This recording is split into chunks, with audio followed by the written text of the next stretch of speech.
Salut tout le monde, on se retrouve aujourd'hui pour parler de la série Viking Valhalla et plus précisément de la saison 2. Je n'avais pas vu la saison 1 il y a encore quelques jours, donc j'avais noté la date de la sortie de la saison 2 mais je n'avais pas vu la saison 1. Du coup j'ai vu les deux saisons d'affilée puisque quand j'ai fini la saison 1, la saison 2 est sortie, donc j'ai enchaîné du coup sur les épisodes de la saison 2. Je n'ai donc pas fait de vidéo sur mon avis sur la saison 1 et je ne compte pas en faire, donc dans cette vidéo on va parler de la saison 2 mais vous aurez aussi également un peu mon avis sur la saison 1. Viking Valhalla est un spin-off de la série Viking, une série d'ailleurs que je n'ai toujours pas vue alors qu'elle est dans ma liste depuis des années. Surtout que j'adore l'univers des Vikings et une de mes séries préférées c'est The Last Kingdom, donc pour moi il fallait vraiment que je regarde Viking Valhalla et il faut vraiment que je regarde Viking. Bref, comme d'habitude dans cette vidéo il y aura une partie sans spoiler et une partie avec spoiler, donc pour la partie sans spoiler je m'attends à ce que vous ayez quand même regardé la saison 1 même si je ne vais pas spoiler en théorie la saison 1, mais au cas où. Et pour la partie avec spoiler, bien évidemment, je vous préviendrai quand cette partie commencera. Déjà pour commencer, même si je n'aime pas comparer les saisons entre elles, eh bien j'ai quand même une préférence pour la saison 1, je trouve qu'elle est meilleure que la saison 2. Parce que, en gros, pour moi, dans la saison 1, il y a énormément d'action, énormément de batailles, des vraies stratégies mises en place pour les batailles, mais au final, très peu de temps consacré pour le développement des personnages. Alors qu'en saison 2,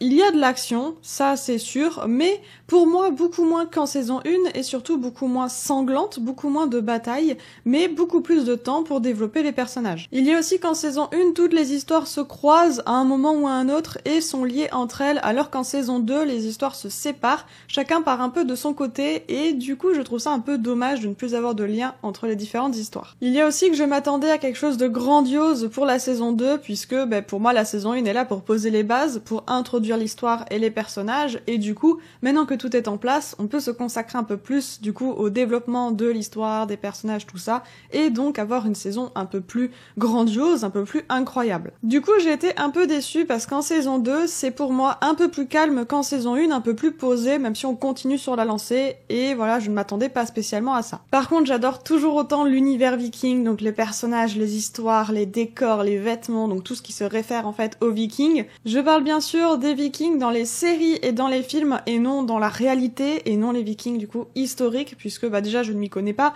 mais je sais aussi que si on se réfère aux vikings historiques on aurait énormément de choses à dire, énormément de différences que l'on pourrait voir du coup dans les séries ou même dans cette série-ci et personnellement je me fiche un peu des différences qu'il peut y avoir puisque moi c'est vraiment les vikings des séries que j'adore. On va parler un peu plus en détail des personnages et des histoires sans spoiler bien évidemment. On va commencer par le personnage de Freydis, personnage que j'apprécie pas spécialement on va dire, voilà elle ne me dérange pas, j'aime bien quand même suivre ses histoires mais j'ai pas non plus un très grand intérêt, surtout en cette saison 2 puisque j'adore quand dans les séries vikings on a vraiment la différence de croyances et qu'on peut voir du coup les conflits que ça crée ou les alliances. Par contre je suis désolée mais quelque chose que je n'apprécie pas du tout en saison 2 c'est quand toutes les 2 minutes on rappelle que Freydis est l'élue ou porteuse de la foi ou tout ce que vous voulez, on le dit 20 fois par épisode et vraiment c'est quelque chose qui commence à me gonfler. J'espère qu'en saison 3 ce sera vraiment pas le cas parce que c'est vraiment quelque chose de très lourd, donc oui c'est bien de le rappeler mais à ce point-là, c'est un peu trop pour moi. J'aurais préféré qu'on le rappelle un peu moins parce que là, pour moi, c'était vraiment trop souvent. Après, c'est sûrement lié au fait que Freydis n'est pas un personnage qui m'intéresse beaucoup, surtout début saison 2, puisqu'il ne se passe pas grand-chose avec elle, mais vers la fin de la saison 2, là, j'ai l'intérêt qui revient pour son histoire, puisqu'il se passe quand même beaucoup plus de choses autour d'elle. On reviendra d'ailleurs un peu plus en détail sur elle dans la partie avec spoiler. Toute une histoire tourne autour de Leif et Harald. Leif est un personnage que j'adore, surtout en saison 1 parce qu'en saison 2 j'ai été un peu déçue, mais bon après en saison 2 il n'a vraiment pas de chance. Au final pour ces deux personnages il ne se passe pas grand chose dans cette saison 2 et je trouve ça très dommage. Le seul but c'est d'avoir plus de temps avec eux de manière posée pour vraiment les découvrir et voilà c'est quelque chose que j'apprécie pas spécialement, je préfère quand il y a beaucoup d'action et qu'on les découvre au fur et à mesure. Et au final j'ai l'impression qu'on les connaît autant que les nouveaux personnages qui ont voyagé avec eux, ce qui est un peu bizarre en soi, et globalement j'ai pas l'impression que leur histoire est beaucoup avancée. La dernière histoire que je voulais aborder c'est celle autour de la cour avec Godwyn qui est juste excellent, c'est un personnage que j'apprécie énormément, mais même si j'adore ce personnage et que les histoires à la cour, j'aime bien, ça fait une pause on va dire avec du coup les batailles tout ça, je me suis demandé quand même pourquoi on avait cette histoire, où est-ce que ça va mener, parce que au final j'ai l'impression que ça sert à pas grand chose dans cette saison 2, donc à voir en saison 3 si c'est pas du coup une introduction d'action pour une saison 3, surtout qu'au final on passe énormément de temps avec eux. En fait, pour chaque histoire, j'espère que ça va vraiment avancer en saison 3, j'espère vraiment que cette saison 2 permet juste de poser les histoires et de les introduire pour une saison 3. C'est un peu dommage dit comme ça parce que c'est pas l'intérêt en fait d'une saison 2, mais j'espère vraiment que tout va prendre du sens en saison 3. Vous l'aurez compris, j'ai apprécié quand même cette saison 2, mais pas totalement, c'est-à-dire qu'elle m'a un peu déçue comparée à la saison 1. Peut-être que c'est lié au fait que j'ai enchaîné les 2 saisons d'affilée, donc j'avais en tête encore beaucoup d'éléments de la saison 1 que j'avais apprécié et que je n'ai pas retrouvé en fait en saison 2. Néanmoins, quand la saison 3 sortira, je vais quand même la regarder puisque voilà, j'aimerais bien savoir la suite, j'adore cet univers, je le rappelle encore une fois, et j'espère vraiment que cette saison 3 sera bien meilleure. On va passer maintenant à la partie avec spoiler, donc si vous n'avez pas vu la saison 2 de Viking Valhalla, je vous invite à aller la voir puis à revenir pour continuer cette vidéo. Et on passe du coup tout de suite à la partie avec spoiler. Au final, en saison 1, ce qui m'a vraiment le plus plu, c'est le plan de Leif pour attaquer Londres. Déjà, c'est un très beau plan, je le trouve incroyable, super sophistiqué, c'est vraiment une vraie stratégie de bataille. Et c'est vrai que j'apprécie beaucoup quand il y a un plan aussi sophistiqué et que ce n'est pas juste 2 camps qui s'affrontent sur un champ de bataille, qu'il y a vraiment une grosse stratégie derrière. Mais du coup, avec une bataille comme celle-ci, eh bien, je m'attendais à quand même une série incroyable, surtout c'était quand même un spin-off de Viking, donc je m'attendais quand même à quelque chose d'incroyable. Et du coup, avec l'attaque de Londres, je trouvais que cette série commençait super bien et que du coup, ça pouvait être que incroyable. Mais j'ai très vite déchanté dès le début de la saison 2 où je me suis rendu compte qu'en fait, il ne se passerait plus grand chose. Il n'y a pas de grande bataille, il y a bien sûr de l'action, il y a des petites batailles, il y a des duels, il y a quand même un peu d'action, mais pas aussi grand que la saison 1 et du coup j'ai trouvé ça un peu dommage. J'ai très peu de points à aborder dans la partie avec spoiler puisqu'en fait j'ai retenu pas grand chose de la série. Généralement je prends des notes au fur et à mesure mais là en fait il y avait absolument rien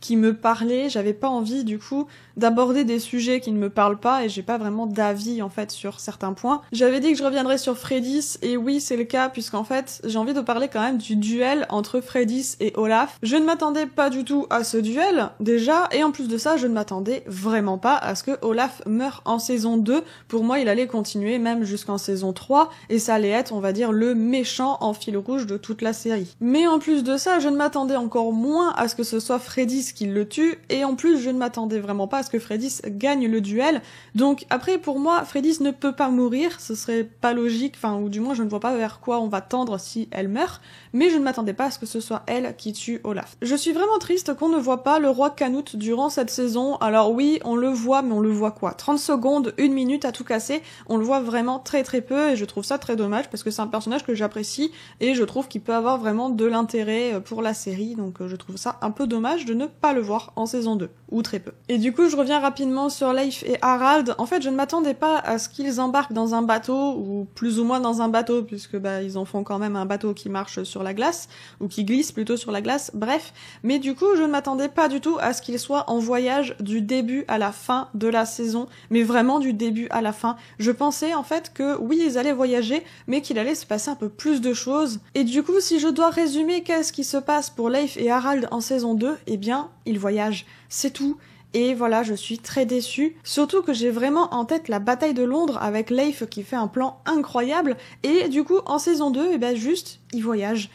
Et voilà, je pense que vous avez compris que je suis assez triste de ça et que j'aurais aimé un peu plus d'action avec ce personnage. Après, je comprends totalement qu'il faut aussi développer les personnages, les poser, qu'on peut pas forcément être en bataille absolument tout le temps, mais c'est vrai que Leif a des combats intérieurs, on va dire, à mener. Voilà, il doit faire son deuil, même du coup là 2 fois. Donc voilà, il avance quand même d'un point de vue psychologique, d'un point de vue humain, mais c'est vrai que quand on regarde une série Viking, en tout cas c'est mon cas, quand je regarde une série Viking, je m'attends quand même à pas mal d'action, et peut-être un peu moins de moments posés comme ça, mais voilà, c'est peut-être moi qui suis un peu trop exigeante, mais c'est comme ça. C'est peut-être aussi parce que si je prends en comparaison The Last Kingdom, donc une série vraiment que j'adore et qui est, on va dire, dans le même univers, même si ce n'est pas la même série, eh bien dans The Last Kingdom, j'ai pas ce problème-là, donc il y a des moments un peu plus posés, on a des moments vraiment avec Uhtred, avec les autres personnages pour les développer, mais ces moments-là sont peut-être un peu plus courts ou un peu plus rapides, ce qui fait qu'on a quand même le droit à pas mal d'actions durant les saisons. Et du coup, je me dis que pour le spin-off de Viking, donc Viking Valhalla, c'est quand même